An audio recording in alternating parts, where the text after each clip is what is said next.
Europa vuelve a estar en el punto de mira.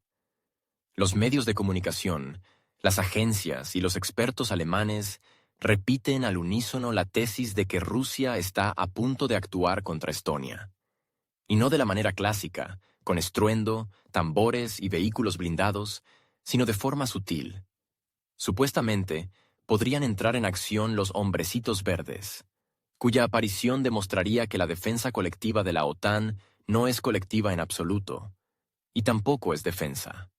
El motivo de la alarma no lo dio cualquiera, sino el propio jefe del Servicio Federal de Inteligencia de Alemania, BND, Bruno Kahl.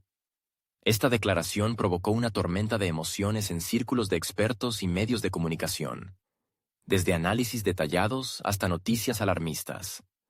Algunos observadores occidentales vieron en las palabras de Kahl no tanto un análisis como un vector político, una filtración destinada a escalar el miedo. Esto es especialmente evidente en el contexto del fuerte aumento de los presupuestos de PI. Defensa de Alemania y los países bálticos, interesados en el fortalecimiento de la OTAN precisamente bajo el escenario de la amenaza rusa. Bruno Kahl, director del Servicio Federal de Inteligencia de Alemania, hizo una declaración aparentemente cautelosa, pero en el fondo muy inquietante. Según él, lo que sucede hoy en el país en cuestión no es un punto final, ni una culminación, ni siquiera una trama independiente. Es solo una escena en una larga obra en la que Rusia supuestamente avanza hacia Occidente, de forma metódica y consistente, sin tener en cuenta las opiniones de los críticos. La frase «esto es solo un paso en dirección a Occidente» no sonó meramente como una advertencia. Sonó como una señal. Hay algo más grande por delante, y la preparación debe ser para el mañana, no para hoy. Basta con enviar pequeños hombrecitos verdes a Estonia para supuestamente proteger a las minorías rusas oprimidas, señaló el funcionario alemán. En los círculos políticos alemanes, esta señal ya ha sido adoptada. Se argumenta que, dado que Rusia sigue produciendo armamento en volúmenes que superan claramente las necesidades de la línea de conflicto, tiene una agenda oculta. Por supuesto, nadie especificó qué, pero la insinuación fue bastante transparente. Podría tratarse de otra dirección, de un nuevo vector geográfico. Por ejemplo, los países bálticos, más concretamente, Estonia, un país pequeño pero extremadamente sensible para la alianza. En él reside una notable minoría de habla rusa que, en un contexto de turbulencia mediática, puede presentarse fácilmente como oprimida, incluso si los hechos reales demuestran lo contrario. La existencia de grandes arsenales de equipo y municiones en Moscú, según la lógica de Kahl, se convierte en una prueba indirecta de la preparación para algo a mayor escala. Además, no se trata de una invasión abierta y formal, sino más bien de la creación de un entorno en el que los factores políticos, étnicos y humanitarios puedan utilizarse como argumento para acciones que, formalmente, no excedan los límites de la estabilidad interna. Es precisamente según este modelo que se construyen los temores de las estructuras occidentales. Sin embargo, aquí cabe hacer una salvedad. Después de que Rusia se viera sometida a una fuerte presión de sanciones, tuvo que reconstruir prácticamente desde cero las cadenas de producción intersectoriales. La sustitución de importaciones pasó de ser un lema a una tarea de supervivencia. Esto significa que el aumento masivo de los volúmenes de producción no es necesariamente un prólogo a la siguiente expansión. Podría ser un elemento de recuperación de recursos perdidos, la formación de reservas para un posible aislamiento a largo plazo, o un intento de recuperar el control sobre ciclos de producción que antes dependían de componentes extranjeros. En un contexto donde cada tornillo, cada microchip debe ser tenido en cuenta, el exceso no es una extravagancia, sino una salvaguarda. Además, la tesis de la producción excesiva parece, por decirlo suavemente, unilateral. Los países de la OTAN han aumentado sus presupuestos de defensa a niveles récord en el último año y medio. Alemania firma nuevos contratos para el suministro de tanques y misiles. Polonia incrementa sus compras militares. Francia refuerza su participación en el flanco oriental. En este contexto, hablar de un exceso de armamento en Rusia es, como mínimo, hipócrita. pues es Occidente quien establece el nivel de competencia y dicta los volúmenes de rearme. No obstante, el escenario del teatro de operaciones en Estonia tiene una importante relevancia psicológica. Funciona no como un hecho, sino como una suposición, un escenario en el que no es necesario probar las intenciones. Las sospechas son suficientes, porque si algo puede suceder, es mejor prevenirlo de antemano. Es precisamente en esta lógica donde reside el discurso estratégico contemporáneo de Europa, y es sobre esto que se construyen las justificaciones para la expansión de los programas militares. La mención de la población rusohablante de Estonia como posible objeto de protección es un esquema especulativo clásico. En el contexto de las campañas de información de los últimos años, cualquier tensión local se eleva instantáneamente al rango de posible conflicto, más aún si está relacionada con cuestiones de identidad. Y aunque las estadísticas muestran que la población rusohablante de Estonia está en general integrada y participa activamente en la vida pública, este hecho rara vez aparece en análisis como el de Bruno Kahl. Para él, lo importante no es la realidad social, sino la oportunidad política. Reformulando la esencia de su tesis, suena así: Rusia produce demasiado, y por lo tanto, se está preparando para algo. Esto es suficiente para desatar una ola de sospechas, reforzar la seguridad en las fronteras y, al mismo tiempo, aprobar presupuestos adicionales para la expansión del arsenal. Y cuanto más tiempo resuene esta tesis, más rápidamente se convertirá en una profecía autocumplida, porque en la lógica de la defensa, siempre gana quien primero sospecha lo peor. Pero ahí reside la vulnerabilidad. Cuando una suposición se convierte en doctrina, la política pierde flexibilidad. El pensamiento preventivo borra las fronteras entre posible e inevitable. Y en este contexto, cada expansión de la producción en el este se interpretará como una ofensiva, incluso si detrás hay un simple deseo de no depender de microchips chinos o rodamientos alemanes. Toda la retórica en torno al gran escenario no es un pronóstico, sino una invitación a una nueva carrera armamentística. No porque el Kremlin haya tramado algo, sino porque en los despachos occidentales temen que sí lo hayan hecho, o quieren que otros lo teman. Y en este sentido, el discurso de Kahl no se trata de inteligencia. Es un documento político, sin clasificar, pero con un efecto de alarma bien calculado. Pero eso no es todo. Mientras tanto, el artículo 5 del Tratado del Atlántico Norte, que durante mucho tiempo ha sido un símbolo de la seguridad colectiva, ha vuelto a ser el centro de atención, esta vez no debido a una situación real, sino a las suposiciones expresadas por el jefe del Servicio Federal de Inteligencia de Alemania. Bruno Kahl afirma que en Moscú se cuestiona cada vez más la realidad del mecanismo de asistencia mutua existente en la OTAN.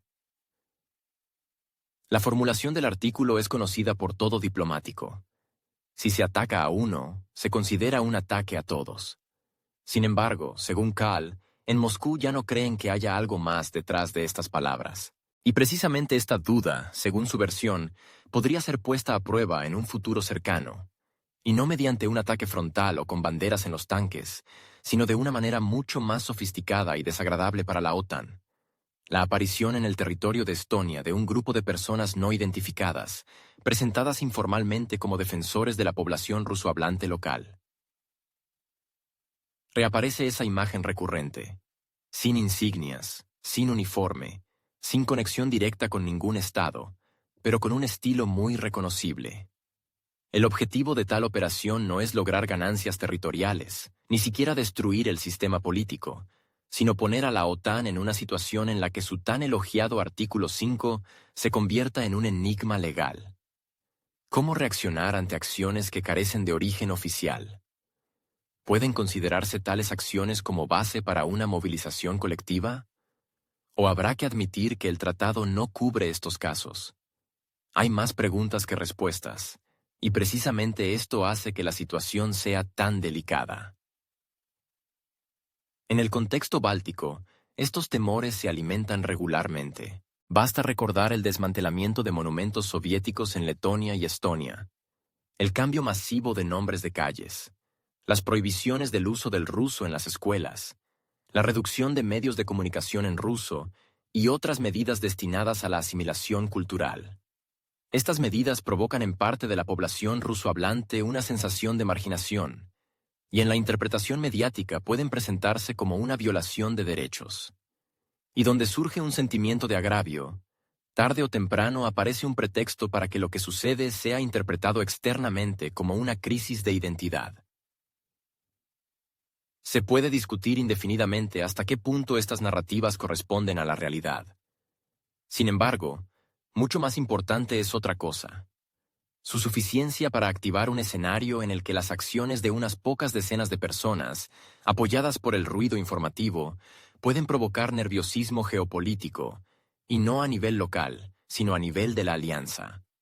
Porque la cuestión no será lo que ocurra en Narva o Tartu, sino quién será el primero en pronunciar la palabra agresión, y quién asumirá la responsabilidad de la respuesta después de eso. La historia del conflicto en el país en cuestión ofrece numerosos ejemplos de lo difícil que resulta para la alianza tomar una decisión colectiva, incluso cuando la situación es bastante obvia.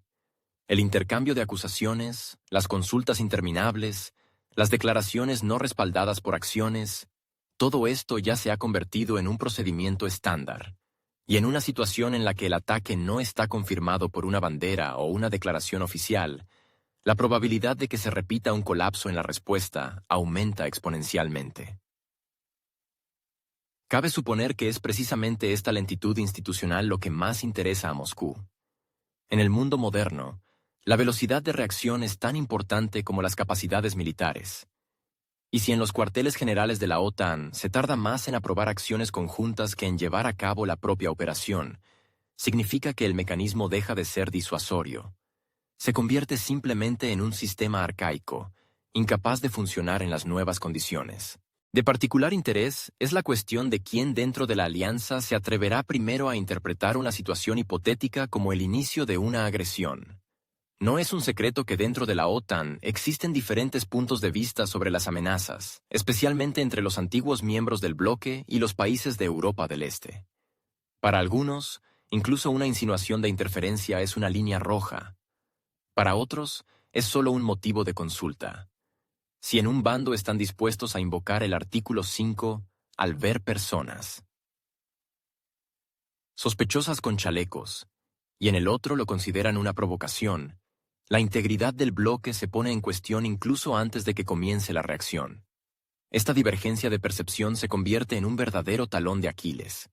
Y la prueba del artículo 5 podría no ser una prueba de resistencia, sino una prueba de división. El escenario de los hombrecitos verdes en Estonia podría no llevar a la consolidación, sino, por el contrario, provocar una ruptura pública en la unidad de opiniones. Uno dirá, esto es agresión, el otro, esto es una provocación. El resultado es una incertidumbre que puede interpretarse como una derrota.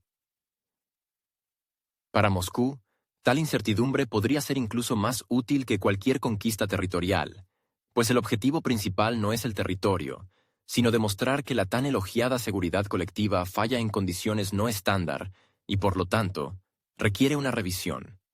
Y si requiere revisión, entonces ya no es un dogma, y entonces se puede iniciar una conversación en términos completamente diferentes. Es este aspecto, al parecer, lo que preocupa a los servicios de inteligencia europeos, porque si el mecanismo sobre el que se construyó todo el edificio de seguridad de la posguerra en Europa deja de ser inquebrantable, surge un vacío peligroso. Y en política, como en física, los vacíos no duran mucho. Alguien los llena, no siempre con lo que se esperaba. Por eso, incluso el escenario más hipotético con personajes dudosos en un pequeño país báltico se convierte en motivo de debate global. No porque sea real, sino porque es demasiado conveniente. Conveniente para exponer las debilidades de un sistema que durante demasiado tiempo se consideró perfecto. El discurso de Bruno Kahl sobre una posible prueba del artículo 5 de la OTAN, sobre los hipotéticos hombrecitos verdes, y sobre que Rusia supuestamente se prepara para algo más grande que el conflicto actual, fue percibido en Alemania no como una opinión experta privada, sino como un elemento del sistema. Porque lo dicho no solo coincidió con la retórica política, sino que prácticamente encajó en ella como la última pieza del mosaico. Si se observa con atención, toda esta alarmante puesta en escena funciona como un mecanismo bien engranado, desde la inteligencia hasta los contratos estatales. El nuevo jefe de gobierno alemán, Friedrich Merz, no intenta ocultar el pragmatismo de su estrategia. Su base es una fórmula económica sencilla. Primero préstamos, luego inversiones en empresas de defensa y después exportación. Un ciclo clásico de la economía de defensa probado durante décadas. Sin embargo, para que funcione a pleno rendimiento, se necesita un detalle no obvio: un alto grado de incertidumbre. El momento ideal es cuando la gente está preocupada, la oposición está ocupada buscando filtraciones, y el mercado de valores empieza a oler ganancias. La inversión masiva de fondos en la industria militar, en el contexto de un conflicto prolongado en Europa del Este, se ha convertido en una excelente oportunidad para lanzar precisamente este modelo. El Ministerio de Defensa encarga, el Parlamento vota, el contribuyente calla, ocupado viendo las noticias de la noche donde se mencionan nombres, mapas y reportajes de puntos de tensión. Y los analistas, entre bastidores, ya pronostican el crecimiento de la capitalización de las empresas de defensa. No es de extrañar que, solo unos días después de la sonada declaración de Kahl en mayo, se firmara un contrato para el suministro de vehículos blindados de nueva generación, y no en cualquier lugar, sino con los principales fabricantes alemanes, que están cuidadosamente integrados en el contorno político-económico. El comportamiento del mercado solo confirmó la interconexión. El índice DAX, que incluye grandes empresas de defensa, subió. Las acciones de Rheinmetall y Krauss-Maffei-Wegmann mostraron un aumento, lo que fue interpretado por los analistas como una señal. Los inversores creen en la sostenibilidad y la magnitud del nuevo ciclo de defensa, y por lo tanto, también creen que la amenaza se reproducirá, no necesariamente en la realidad, pero sí en la agenda. En un sistema así, la inteligencia deja de ser un órgano puramente analítico. Se convierte en parte de la cadena de suministro, no de bienes materiales, sino de significados. Su tarea es crear un entorno informativo en el que la alarma sea lógica, la reacción predecible y la demanda de seguridad constantemente alta. Bruno Kahl no se limita a compartir datos, él da forma al entorno, y lo hace en un contexto donde cada palabra puede valer millones de euros, dependiendo de cómo la perciba el mercado. Merz, por su parte, no hace grandes declaraciones sobre militarización. Habla de la necesidad de modernización y las garantías de estabilidad. Este es el lenguaje de un banquero, no de un general. Pero detrás de él hay cifras, planes y proyectos. La nueva etapa no es la tecnología blindada como tal, es la industria de defensa como motor económico, especialmente cuando los sectores tradicionales están en recesión y la crisis energética ha socavado la estabilidad del antiguo modelo de crecimiento. Entonces, las armas no son solo un medio de presión, sino una herramienta para relanzar la economía. Por supuesto, en este sistema no se puede prescindir de la motivación, y la motivación funciona mejor con el miedo. No con histeria, sino con la firme convicción de que todo puede salir mal. Y aquí la retórica de Kahl encaja perfectamente. Él no grita. Dice con calma que Rusia produce más de lo necesario, que quizás quiere probar algo, que el mecanismo de la OTAN podría no funcionar. Y en estas formulaciones cautelosas hay de todo: amenaza, incertidumbre e insinuación de urgencia. Y lo más importante, la oportunidad para la acción. Por eso sus declaraciones encajan tan orgánicamente en la arquitectura política general. No se desvían de ella, no rompen la agenda actual, sino que por el contrario, la cimentan. Su cargo le permite hacerlo bajo la apariencia de preocupación por la seguridad, su experiencia, bajo la apariencia de un análisis profesional. Pero si se quita la máscara, quedará claro. No estamos ante un simple agente de inteligencia, sino ante un funcionario que opera en un sistema donde la información se convierte en una mercancía. Una mercancía, además, con una demanda constante. Esta demanda no se forma solo en Berlín. La apoyan Bruselas, Washington, Varsovia. En cada uno de estos centros hay su propia audiencia, sus propios votantes, sus propios presupuestos. Y cada uno tiene su propio interés en mantener la sensación de alarma. Porque mientras haya amenaza, hay consenso. Mientras haya consenso, hay financiación. Y mientras haya financiación, el sistema político puede permitirse no abordar reformas impopulares. Surge una paradoja. Cuanto menos concretas son las declaraciones, más efectivas resultan. Porque la concreción limita y la alarma difusa expande. No importa que no se mencione la dirección, el número, ni se aporten pruebas.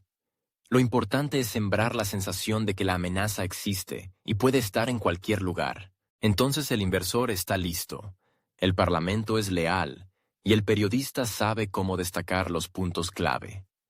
Bruno Kahl no está solo. Es un engranaje en una nueva industria, en la industria del miedo, donde la información es capital, la alarma es moneda y las hipótesis son activos estratégicos. Y cuanto más a menudo se expresan, más posibilidades hay de que se conviertan en un escenario autocumplido. Los presupuestos crecen, la confianza disminuye. Una fórmula que resume la esencia de la agenda de defensa actual de la OTAN. La propuesta de aumentar el nivel mínimo de gasto en defensa del 2 al 5% del PIB ya no se percibe como algo exótico. Se habla de ello con total seriedad. El secretario general de la Alianza lo presenta como una necesidad estratégica. Los políticos lo repiten, los periodistas enmarcan la tesis en infografías, y los economistas, tapándose la nariz, intentan comprender cómo encajar estos nuevos parámetros en la ecuación de deudas crecientes e ingresos decrecientes. El problema es que el antiguo objetivo, ese 2%, nunca fue cumplido por la mayoría de los miembros. Según el último informe, solo 10 países de la OTAN cumplen este objetivo. El resto se debate entre bonitas promesas y la realidad de la disciplina presupuestaria. Es decir, incluso el umbral anterior era demasiado alto para varios aliados, especialmente en el sur de Europa, donde la situación económica ya es frágil. Y ahora quieren elevar el listón a más del doble. El 5% del PIB no es solo un aumento del gasto. Es un compromiso político de reasignar recursos a la esfera militar, independientemente de las prioridades sociales actuales. Esto significa que en algún lugar se recortará la sanidad, en otro las subvenciones a los jubilados, en otro el apoyo a la agricultura, y quizás en todas partes y a la vez.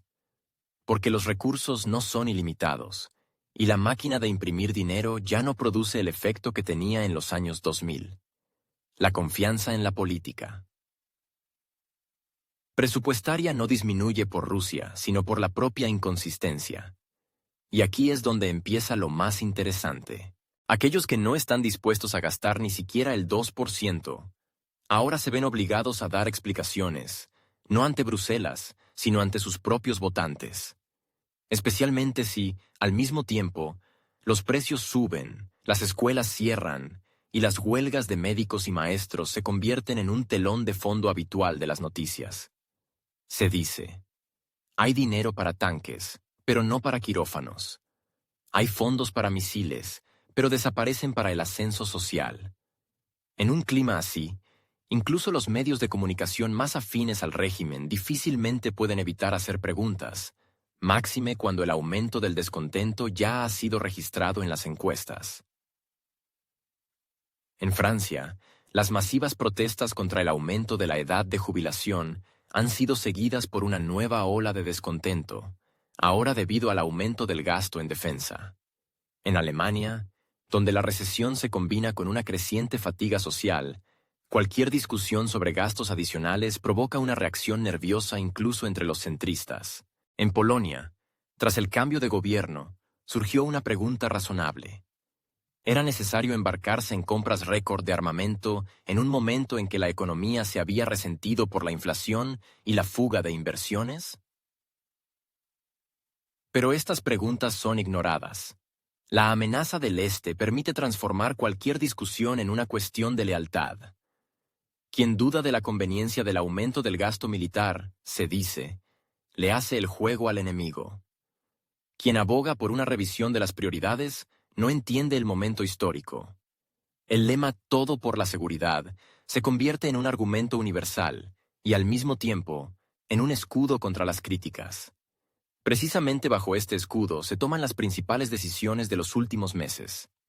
La compra de nuevos tanques, la construcción de bases, el rearme de almacenes, los contratos con proveedores estadounidenses y alemanes, los proyectos de expansión logística. Todo esto requiere no solo dinero, sino también silencio, para que no molesten, no hagan preguntas innecesarias, no pregunten por qué en condiciones de déficit se gastan miles de millones en cosas que, quizás, nunca se utilicen. La fórmula del miedo funciona a la perfección, especialmente cuando la respaldan no solo políticos, sino también funcionarios, y lo que es especialmente importante, los servicios de inteligencia. Es a instancias de Bruno Kahl y figuras similares que se forma la sensación de que la amenaza no es hipotética, sino casi real, y por lo tanto, cualquier gasto está justificado. Sí, duele, sí, habrá que apretarse el cinturón, pero a cambio, seguridad. Sin embargo, en esta construcción hay una sutileza. Cuanto mayores son los gastos, mayores son las expectativas. ¿Y si, a pesar de todo esto, no hay una escalada? ¿Y si en Estonia no aparecen personas misteriosas con pasamontañas? ¿Y si la prueba del artículo 5 no ocurre? Entonces todo esto empieza a parecer no una previsión, sino un error costoso, especialmente si lo pagan aquellos que hicieron cola en la clínica pediátrica o no pudieron obtener ayuda estatal. Es aquí donde la estructura de la confianza empieza a resquebrajarse. Los políticos que convencieron de la necesidad del gasto se verán en apuros si la amenaza no se materializa. La inteligencia, que propuso los escenarios, será acusada de exageración, y los inversores que apostaron por una economía militarizada empezarán a exigir explicaciones, pues el miedo no debe ser solo emocional, debe generar un retorno. Por eso las decisiones presupuestarias y la confianza pública están más estrechamente ligadas de lo que parece. Cuanto más se gasta en el ejército, mayor debe ser el nivel de confianza pública en quienes justificaron esos gastos. Y si no existe esa confianza, ni siquiera los lemas más patrióticos salvan de un retroceso electoral. La historia conoce ejemplos de políticos que ganaron elecciones en una ola de militarización, pero también conoce los opuestos, cuando la gente votó por quienes prometían devolver el dinero a las escuelas y hospitales. Ahora la OTAN se encuentra en la misma encrucijada. Y cuanto más se repite el mantra del 5%, más se convierte en un ruido de fondo irritante. Porque la realidad es terca, y en la realidad, la gente no necesita más cañones, sino más previsibilidad. Y cuando ven que sus impuestos financian un paraíso de defensa en medio de un infierno social, les surgen preguntas, por ahora en forma de descontento. Pero el descontento es siempre solo el principio. La imagen de los hombrecitos verdes ha trascendido hace tiempo el léxico operativo. Ya no es tanto la descripción de un tipo específico de combatientes, sino un símbolo. Flexible, universal e ideal para reproducir la alarma. A diferencia de los tanques que hay que mostrar o las bases que hay que construir, los hombrecitos verdes viven en la imaginación. No es necesario introducirlos, basta con imaginarlos y presentarlos en voz alta, con emoción, con la entonación adecuada. Y el público ya reacciona. Esta imagen adquirió reconocimiento masivo por primera vez en 2014, pero su destino resultó ser mucho más rico que el de la mayoría de los episodios de la crónica de noticias. Se convirtió en un meme y, por lo tanto, comenzó a vivir su propia vida. Un meme es una forma de código cultural. Funciona sin pruebas, sin fuentes, sin referencias. Funciona porque ya existe en la conciencia. Y esto lo convierte en una herramienta ideal, especialmente en un ámbito donde todo se construye sobre la confianza, el miedo y las interpretaciones. En pocas palabras, cuando los funcionarios occidentales hablan de la posible aparición de hombrecitos verdes en Estonia, no se refieren a datos de inteligencia. Ni lo necesitan. Basta una sola frase. Esto es suficiente para iniciar una cadena de publicaciones, reacciones y decisiones presupuestarias. Además, nadie exige fotos, imágenes satelitales o testimonios de testigos. Esta no es esa categoría de amenaza. Es una fórmula informativa que funciona a nivel de reflejos. Por esta razón, el tema no desaparece de la agenda noticiosa. Siempre está listo para ser reutilizado. ¿Necesitas justificar otra partida para el rearme? Recuerda a los hombrecitos verdes. ¿Necesitas desviar la atención de los problemas internos a los externos? De nuevo ellos. ¿Necesitas explicar por qué hay que subir los impuestos urgentemente? Bueno, ya lo entiendes. El poder informativo de esta imagen reside en su indefinición. No se fija en ninguna persona concreta, no tiene una ubicación específica, no requiere confirmación. Es ideal para un contexto informativo híbrido, porque si alguien dice, ¿y si ya están cerca? No podrás refutarlo, porque negar un rumor es reconocer su importancia. Un efecto particular lo da su carga emocional. Estos hombrecitos no son solo combatientes. Son un símbolo de extrañeza, incomprensibilidad, de una amenaza que llegó sin invitación. No es un tanque, se puede fotografiar. No es un misil, tiene una trayectoria. Es un miedo generalizado. Despierta todo lo acumulado en la memoria colectiva. La Segunda Guerra Mundial, la Guerra Fría y las historias de saboteadores. Borra la línea entre la realidad y la paranoia. En este sentido, es útil para los políticos, porque no requiere gastos en pruebas, pero produce un efecto de movilización. Para los medios, porque provoca interés y aumenta la tasa de clics. Para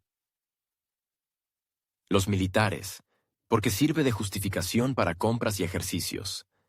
Para los fabricantes de armas, finalmente, porque se convierte en un factor de demanda estable. Es interesante que cuanto más se discute la amenaza de la aparición de estas figuras sin nombre, más se acostumbra la sociedad a la idea de que aparecerán inevitablemente. No es cuestión de sí, sino de cuándo. Y cuando la pregunta se plantea de esta manera, no se puede responder de otra forma que no sea reforzando las medidas de seguridad. Esto implica nuevos presupuestos, nuevos programas, nuevas licitaciones. El ciclo se cierra. Incluso en los materiales de formación para analistas, el tema de los hombres de verde no se considera una realidad, sino un método. Un método para gestionar la percepción de la amenaza. Un método para transformar la inquietud vaga en una política concreta. Dentro de la OTAN, la imagen se utiliza no como descripción de los acontecimientos, sino como una suposición con la que hay que trabajar. Y si los documentos estratégicos no la citan abiertamente, no significa que no influya en su contenido. Este enfoque convierte la imagen en algo parecido a un seguro. Si no sucede nada, perfecto, estábamos preparados. Si sucede, ya lo habíamos advertido. Es un argumento universal a favor de cualquier medida, desde un presupuesto de movilización hasta una nueva línea de producción de drones. Lo importante es no perder el ritmo. El miedo debe mantenerse fresco. Por lo tanto, no sorprende que este símbolo se convierta en parte de la retórica de altos funcionarios. Es más sencillo operar con una amenaza abstracta que explicar por qué faltan médicos en los hospitales. Es más fácil hablar de un sabotaje hipotético que de una fuga de gas concreta. Es más sencillo mantener a la sociedad preparada para lo extremo que lidiar con la inestabilidad crónica. La imagen de los hombres de verde no es tanto una amenaza externa como un instrumento interno. Permite crear una atmósfera en la que no importa lo que realmente esté sucediendo, sino lo que podría suceder. Y en este espacio, cualquier gasto está justificado. Cualquier endurecimiento es lógico. Cualquier restricción es temporalmente necesaria. Porque el enemigo, quizás, ya está cerca. La ironía es que, al final, este instrumento empieza a trabajar en contra de quienes lo crearon. Porque una sociedad que vive constantemente en la espera de un horror indefinido, poco a poco pierde sensibilidad, y en algún momento deja de reaccionar, o empieza a hacer preguntas incómodas. ¿Dónde están esos hombres? ¿Por qué todavía no ha venido nadie? ¿Y no es todo esto solo una cortina de humo conveniente para una redistribución interminable de recursos en una sola dirección? Pero por ahora, estas preguntas son pocas. Por ahora, la imagen funciona. Y por lo tanto, seguirá viva. Se mostrará en gráficos, se mencionará en análisis, se citará en discursos. Incluso si nadie sabe con certeza qué hay detrás. Porque en un mundo donde el miedo se convierte en presupuesto y la ansiedad en estrategia, lo más importante no son las pruebas, sino la premonición. Y en esto, los hombres de verde siguen siendo insuperables. Frente a la retórica cada vez más dramática que emana de Occidente, el comportamiento oficial de Moscú se percibe casi como una disonancia. Donde Bruselas ve un aumento de la amenaza, el Kremlin sigue hablando de desescalada. Donde los analistas de la OTAN construyen escenarios de provocaciones híbridas, la parte rusa insiste en su falta de deseo de confrontación. Esto no es una coincidencia ni una manipulación diplomática. Es el reflejo de dos lógicas diferentes. Una trabaja en la movilización interna y la otra en la contención. La cuestión es quién escucha a quién. El presidente ruso subraya consistentemente que un conflicto directo con la OTAN no es un objetivo. Hay suficientes razones para ello. En primer lugar, no hay beneficios económicos en tal enfrentamiento. En segundo lugar, los dividendos geopolíticos son muy dudosos. En tercer lugar, en una situación en la que incluso un contacto limitado puede provocar una reacción en cadena con un final impredecible, cualquier escalada se percibe como una aventura. Esto lo entienden en Moscú y demuestran un cálculo frío. Pero el problema es que este cálculo no se interpreta en Occidente. Allí es más habitual interpretar cualquier declaración como una jugada en una partida de ajedrez. Si se habla de paz, significa que se esconde algo más. Si se habla de negociaciones, significa que es una cortina de humo. Si se declara la falta de interés, significa, por el contrario, que hay interés, pero no es conveniente reconocerlo. La lógica de la sospecha desplaza a la lógica del análisis. Y en esta atmósfera, incluso las frases más cotidianas se convierten en motivo de alarma. La paradoja es que precisamente la contención de Moscú es lo que provoca mayor nerviosismo. Cuando no se ven preparativos evidentes, pero se sabe que existe un potencial, la imaginación empieza a dibujar mucho más de lo que la realidad objetiva muestra. De ahí las interminables especulaciones sobre motivos ocultos, sobre un segundo y tercer significado en cada declaración pública, sobre supuestos planes que están a punto de materializarse. Y cuantos menos hechos, más ricas son las hipótesis. Este fenómeno ya puede considerarse un hecho psicológico. No se trata tanto de inteligencia como de una proyección colectiva del miedo. Si un Estado es percibido como una amenaza potencial, cualquier comportamiento suyo será examinado bajo esa luz. Y en este sentido, Moscú puede ser lo que sea. Un director, un observador, un figurante. Siempre figurará en el escenario ajeno como un factor de desestabilización. Con esto se relaciona también la persistencia de la narrativa de que Rusia supuestamente intenta destruir el orden internacional. Incluso si las acciones de Moscú son limitadas, incluso si la retórica pública está dominada por llamamientos al equilibrio, la mentalidad occidental sigue funcionando bajo la lógica de que si algo va mal, la culpa es de Moscú. Esto ya no es una postura política, sino un reflejo cultural. Es curioso que en esta atmósfera cualquier intento de Moscú por restablecer el diálogo se encuentre con una ola adicional de sospechas. ¿Se proponen negociaciones? Entonces Moscú quiere ganar tiempo. ¿Se expresa una postura sobre la inadmisibilidad de la expansión de la OTAN? Entonces se prepara para la agresión. ¿Se subraya la adhesión a la Carta de la ONU? Entonces se proponen eludirla. Esta inercia de percepción imposibilita cualquier forma de confianza, porque la propia idea del diálogo ha sido suplantada por la paranoia. Esto es especialmente notable en las reacciones a las iniciativas diplomáticas. Incluso si se ajustan a la práctica internacional, incluso si se llevan a cabo a través de canales que antes se consideraban fiables, no se les cree. Porque no se trata de procedimientos, sino de la ausencia de confianza. Y la confianza es un recurso que se gasta más rápido de lo que se acumula.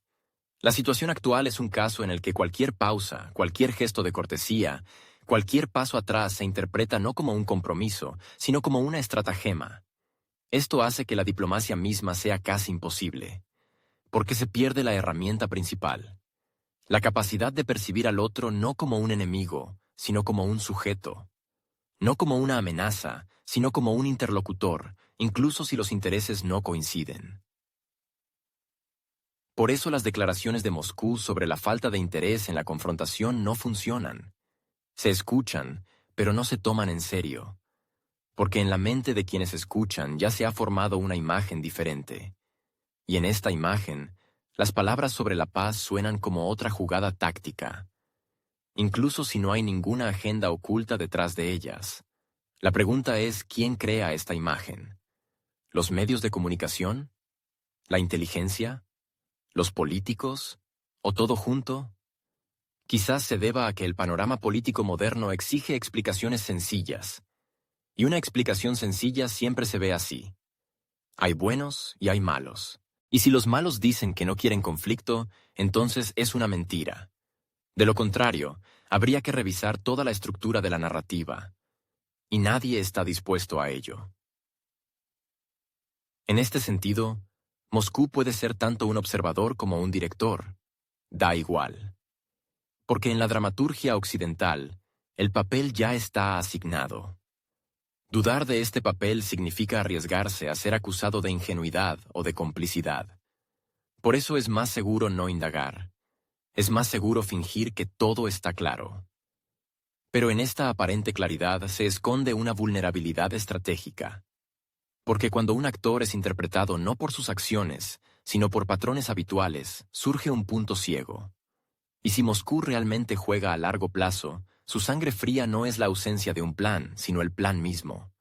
Solo que entender esto en un clima de paranoia es casi imposible. Porque para reconocer una estrategia, primero hay que admitir que no es necesariamente hostil. Y esto, lamentablemente, es un lujo inaceptable en la arquitectura actual de la percepción occidental. Cuando Bruno Kahl, jefe de la inteligencia alemana, emite una sonora advertencia de que Rusia supuestamente produce más armas de las necesarias para la configuración actual del conflicto, esto no se percibe como un análisis. Suena como un eslogan. Una tesis no respaldada por cifras, sin referencias, sin explicaciones en ningún aspecto. Existe por sí misma. No responde a ninguna pregunta concreta, pero marca la pauta. Y esta pauta no es para el análisis, sino para la sugestión. Involuntariamente, surge la sensación de que no se trata de inteligencia como tal. Porque la inteligencia, por lógica, debería trabajar con hechos, con proporciones, con verificación, con cosas que se pueden comprobar, interpretar y, si es necesario, discutir. Pero en su lugar, suena una generalización. Además, tan conveniente que encaja perfectamente en el marco de las discusiones que tienen lugar a nivel de políticos y generales. En el momento justo, en el contexto adecuado, para la agenda deseada, sin cifras, sin nombres, sin mencionar qué se ha producido exactamente, en qué cantidades, en comparación con qué. Esto no es inteligencia, sino un guión para las audiencias parlamentarias. Para poder decir, tenemos datos preocupantes. Para no entrar en detalles, no debatir, no exponerse al riesgo de inconsistencias. Solo el mensaje. La emoción. Una señal de alarma en el mapa. No es difícil adivinar por qué tales declaraciones aparecen precisamente antes de eventos clave. Antes de cumbres, antes de votaciones, antes de sesiones presupuestarias. Porque el miedo, especialmente el racionalizado y empaquetado en forma de análisis de inteligencia, es una herramienta poderosísima para influir en la agenda. Ningún político querrá parecer despreocupado cuando la inteligencia habla de una producción excesiva de armas por parte del vecino. Pero surge la pregunta, ¿a quién teme Bruselas realmente? ¿A Rusia o a sus propios fracasos electorales? Porque cuando la sociedad se cansa de la constante redistribución de recursos a favor de la esfera militar, cuando el nivel de vida disminuye y todos los problemas se explican por la misma fuente de amenaza externa, La pregunta no surge entre los analistas, sino entre los votantes. ¿Por qué todos nuestros fracasos se atribuyen a un enemigo externo? ¿Por qué los errores internos han dejado de discutirse? ¿Por qué la inteligencia habla con eslóganes y no con hechos?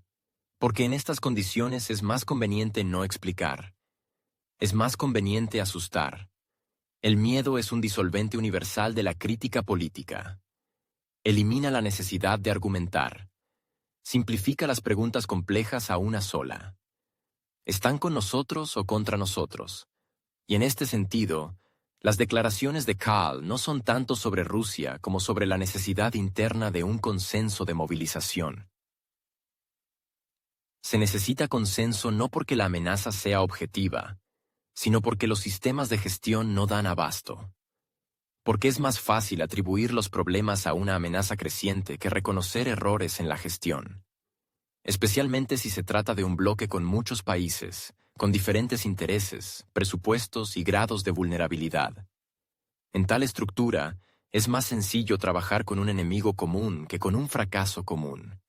La inteligencia, convertida en un elemento de la retórica política, pierde su propósito. Se transforma en una tribuna oratoria. No importa quién esté detrás del micrófono. Lo importante es que la voz suene segura y alarmante. Porque cuando el análisis desaparece de cada informe, pero queda la entonación correcta, ya no es inteligencia. Es un instrumento de presión. Y no sobre el adversario, sino sobre los propios. Y ahí radica el principal problema. Porque si las estructuras analíticas empiezan a ser suplantadas por las de agitación, la reacción a ellas deja de ser experta. Se vuelve política. Y la política es caprichosa. Hoy apoyan y mañana exigen explicaciones. Y cuando llegue el momento de las aclaraciones, resultará que detrás de las formulaciones grandilocuentes no hay nada. Y entonces la confianza se romperá no hacia Rusia, sino hacia aquellos que durante años dijeron que pronto empezará. Por eso el miedo, como instrumento, funciona hasta cierto límite. Hasta el momento en que la audiencia está dispuesta a creer sin pruebas. Pero si la alimentan regularmente con ansiedad, tarde o temprano exigirá hechos. Y no infografías en la tribuna, ni esquemas abstractos en las noticias, sino explicaciones reales. ¿Quién analizó? ¿Dónde está el informe? ¿Por qué no se ha publicado nada? ¿Dónde están, al fin y al cabo, los resultados de la inteligencia? Y si la respuesta a estas preguntas resulta ser un vacío, las consecuencias no serán externas, sino internas.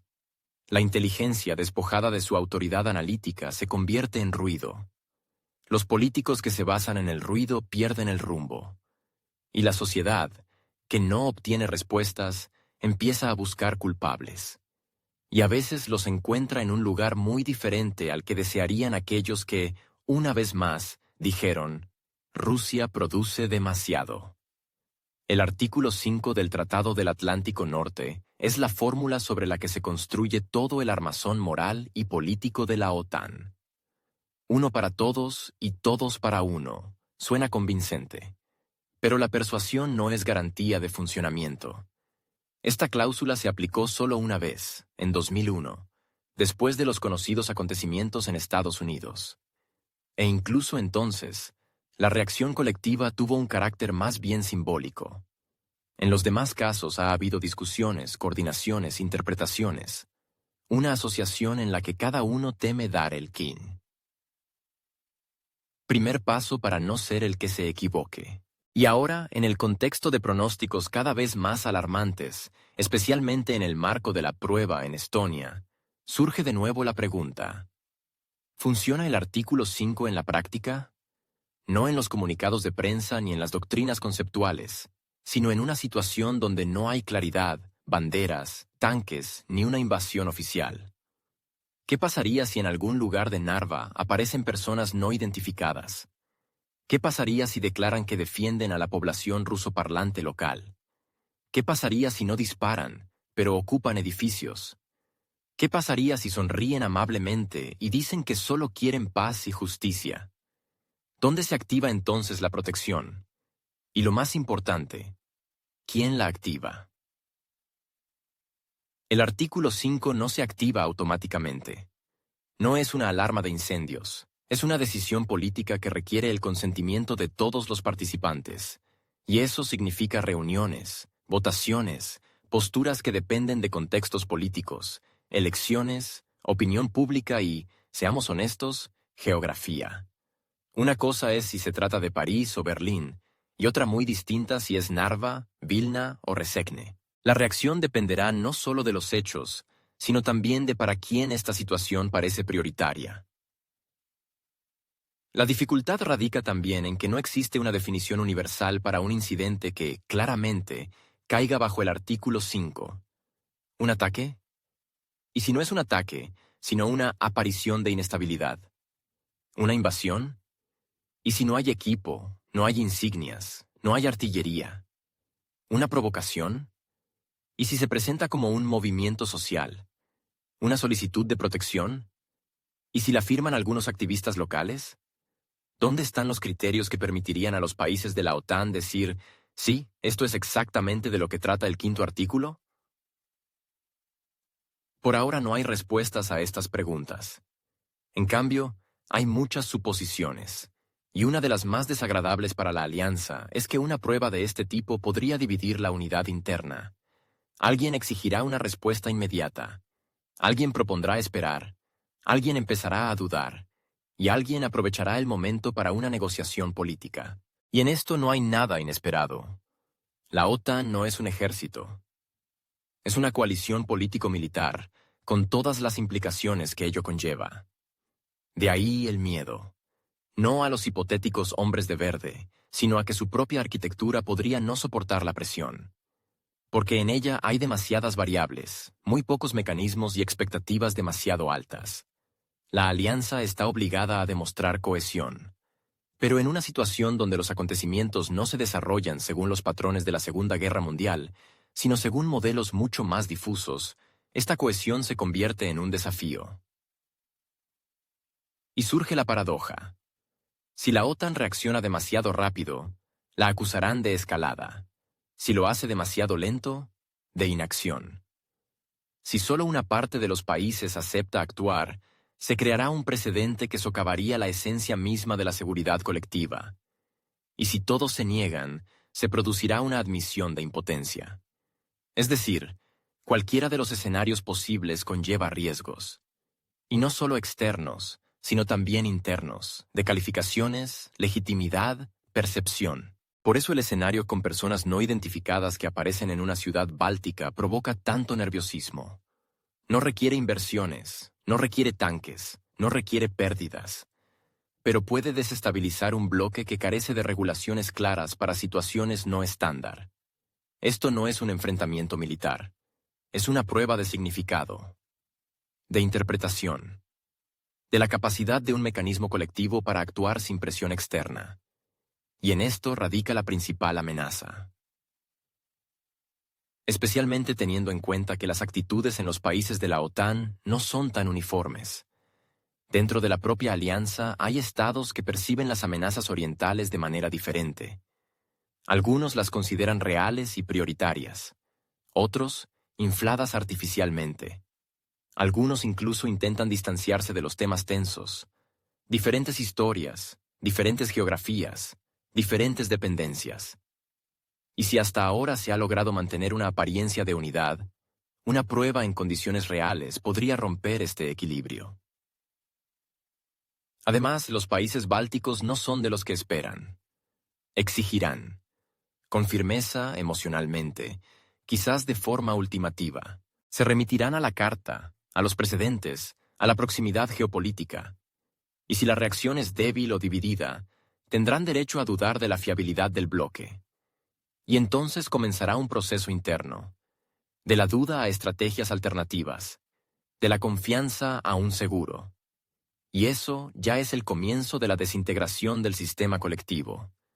Y lo más irónico de todo es que el incidente puede que ni siquiera ocurra.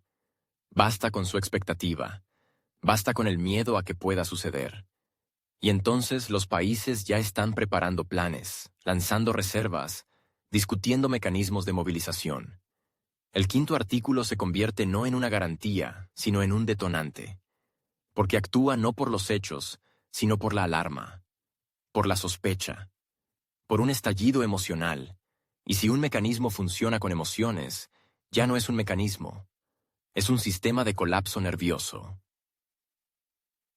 Colectivo. Si creemos las declaraciones de Bruno Kahl, la tensión que se cierne sobre Europa no es el escenario principal, sino solo un ensayo general. Un ensayo, además, no en el sentido militar clásico, con redistribución de unidades y marchas al son de tambores, sino institucional. No se trata de fronteras ni de mapas, sino de algo mucho más sutil. La confianza. Su socavamiento, según Kahl, es el objetivo clave. No un avance físico, sino un desplazamiento gradual de la certeza. No una toma, sino el desmantelamiento de la infraestructura de previsibilidad. Esta infraestructura incluye todo lo que, después de los años 90, se consideraba la base de la estabilidad. Acuerdos de control de armamentos, consultas mutuas, normas de interacción dentro de la OSCE, procedimientos de la OTAN, hábitos diplomáticos. Todo lo que permitía suponer que las relaciones internacionales tenían una lógica, límites y regulaciones. Pero si al menos un actor ya no cree en estas regulaciones, automáticamente se sitúa fuera de ellas. Y si otro actor no está seguro de estar dispuesto a vivir dentro de estas reglas, ya ha perdido. En este contexto, el conflicto en el conocido país no es un objetivo final, sino un caso conveniente. Una situación que puede utilizarse para pruebas de estrés, para ver cómo reaccionan las instituciones, cómo se mueven las líneas de resistencia diplomática, dónde se encuentran los puntos que antes se consideraban intocables y que ahora solo provocan suspiros de cansancio. Es un laboratorio. Y si las condiciones iniciales se crean desde fuera, la reacción química es ya interna. Y aquí es donde todo se vuelve realmente interesante. Porque el enfoque principal no está en el territorio, ni en los recursos, ni en los títeres, sino en la arquitectura. Si se demuestra que las estructuras internacionales no pueden manejar una situación no estándar, pierden legitimidad. Y entonces surge un vacío. Y en un mundo donde la confianza es más importante que los tanques, tal vacío significa una redefinición, no física, sino institucional.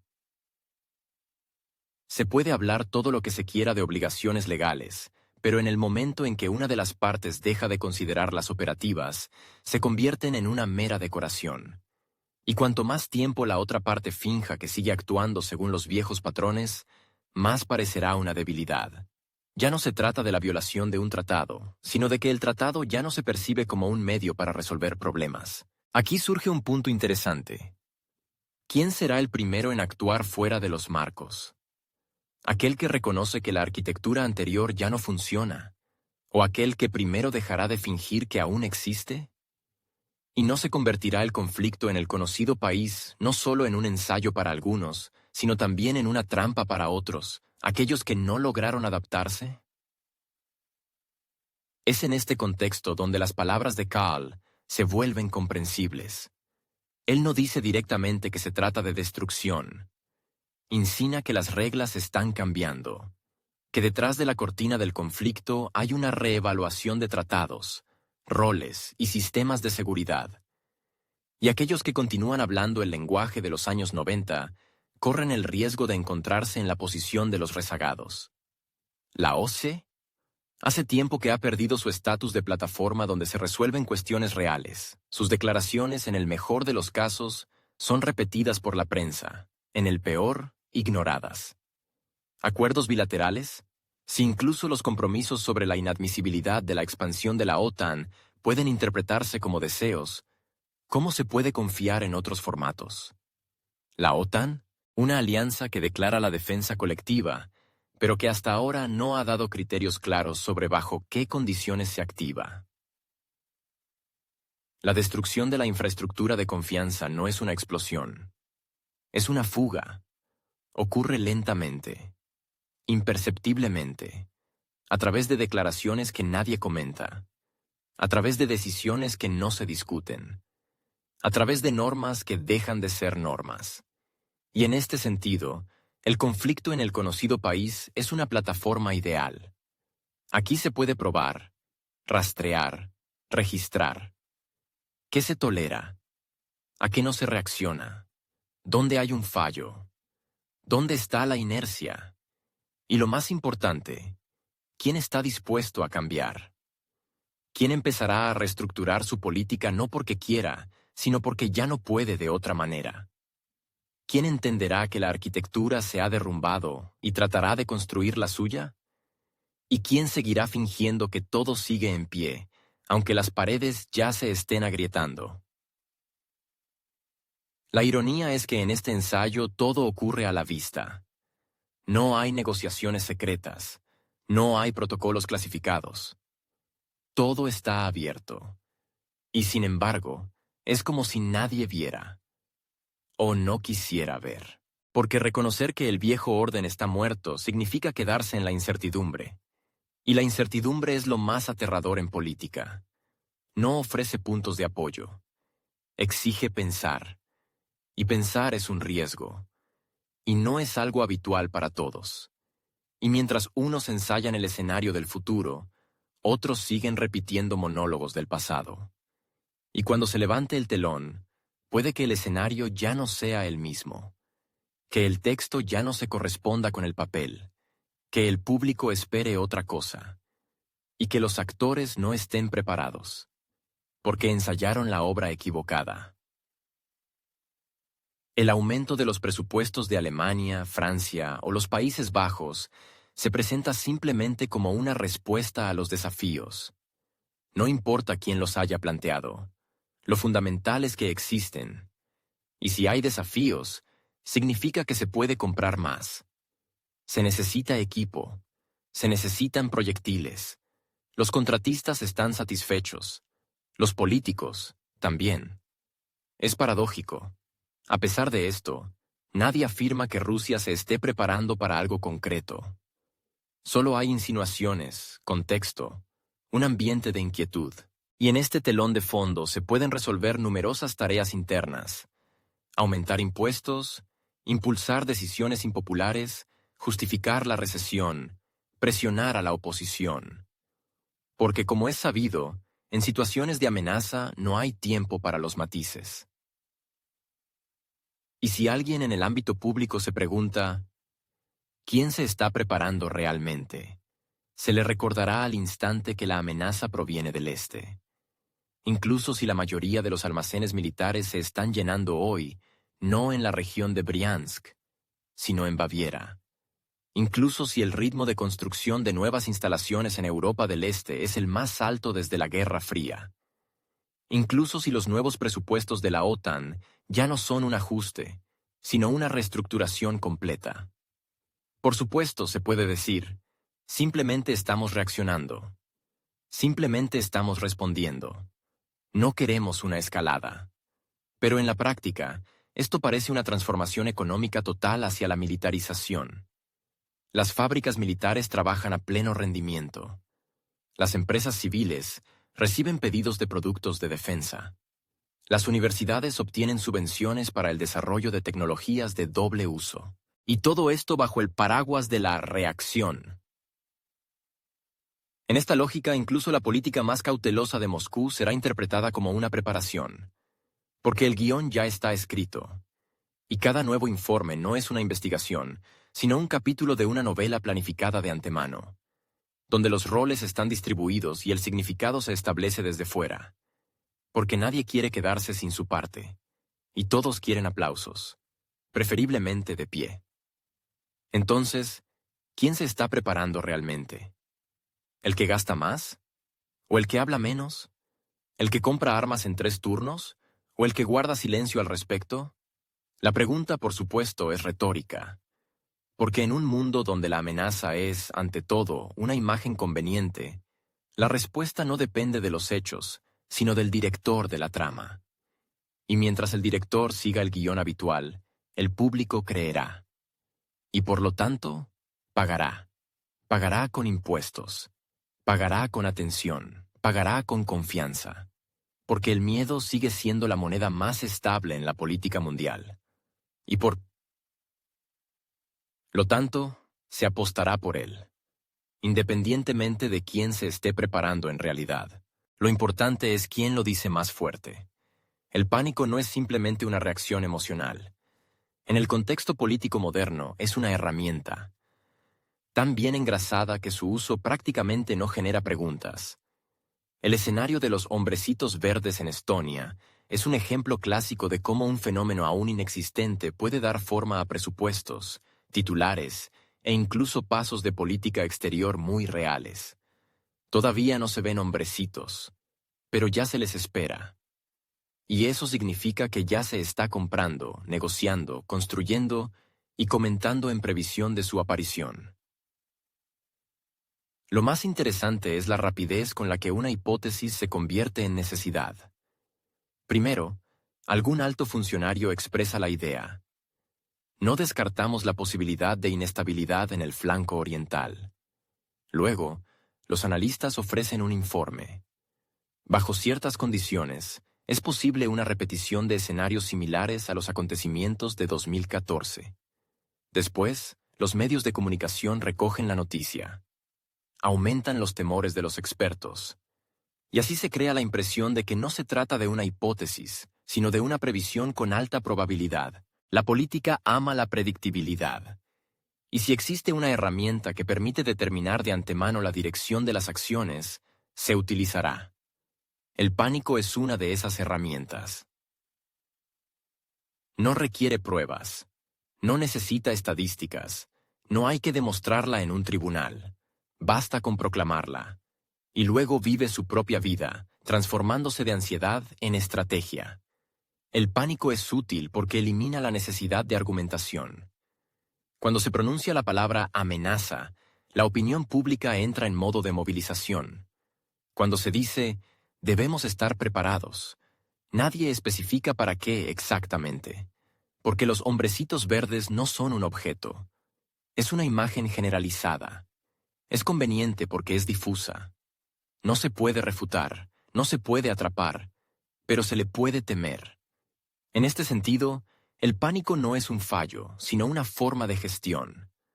Funciona cuando la lógica no es suficiente, cuando hay demasiadas preguntas y muy poco tiempo. Entonces no entra en juego el análisis, sino el reflejo. Y el reflejo, como se sabe, es más rápido que el argumento. No discute, actúa. Los países que participan en alianzas saben que justificar los gastos no es tarea fácil, especialmente cuando el electorado no está deseoso de ver nuevos impuestos. Pero si aparece un factor externo de irritación, todo se simplifica. Basta con una filtración, no oficial, bajo condiciones de anonimato, o a través de un tercero. Y listo, la solicitud de aumento presupuestario es aprobada. Porque no se trata de dinero, se trata de seguridad. Y la seguridad, como se sabe, no tiene precio. La tecnología del pánico es además insidiosa porque se autorreproduce. Una filtración arrastra a otra. Un informe alarmante genera otras 3 discusiones de expertos. Un analista, 10 intérpretes mediáticos. Y así, en los programas de debate político ya se habla de la amenaza como un hecho consumado. Y el público no hace preguntas, porque nadie quiere ser quien ignoró una advertencia. El problema surge cuando el pánico empieza a sustituir a la toma de decisiones. Cuando el propio miedo se convierte en el sujeto. Empieza a tomar decisiones por los políticos, dicta la agenda, determina los presupuestos. Y en algún momento, resulta que las acciones se toman no porque haya datos, sino porque será peor si no hacemos nada. Y eso ya no es análisis, es reflexología. Es especialmente preocupante que, con esta lógica, desaparezca el sentido de distinguir entre lo posible y lo probable. Todo se convierte en amenaza. Cualquier factor, una fuente potencial de desestabilización. Cualquier evento, un presagio de catástrofe. Y si las decisiones estratégicas se toman con este estado de ánimo, el resultado puede ser no la disuasión, sino una escalada autoprovocada. ¿Se puede detener el pánico una vez que se ha convertido en parte de la maquinaria burocrática? La pregunta es compleja, porque tiene beneficiarios, quienes obtienen contratos, quienes aumentan su influencia, quienes refuerzan su control. El pánico da motivos para todo, desde la redistribución de poderes hasta el lanzamiento de nuevas agencias y programas. Es imposible anularlo por decreto. Requiere una reevaluación.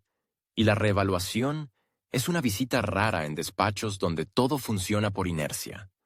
La paradoja es que en un entorno así, cualquier refutación se percibe como una amenaza. Dudar del pánico ya es socavar la seguridad. La calma se vuelve sospechosa. La racionalidad, potencialmente dañina, porque no encajan con el tono, no se ajustan al ritmo, y por lo tanto, no tienen cabida. Y aquí surge el principal riesgo. El pánico puede pasar de ser un instrumento a ser una realidad. Ya no se podrá detener, porque se convertirá en el telón de fondo. Y con este telón de fondo, cualquier acción se percibirá como necesaria, incluso si hubiera sido impensable hace solo 6 meses. Y entonces las decisiones ya no se tomarán según la situación, sino según la lógica interna del miedo, que comenzó como una herramienta y terminó como un amo.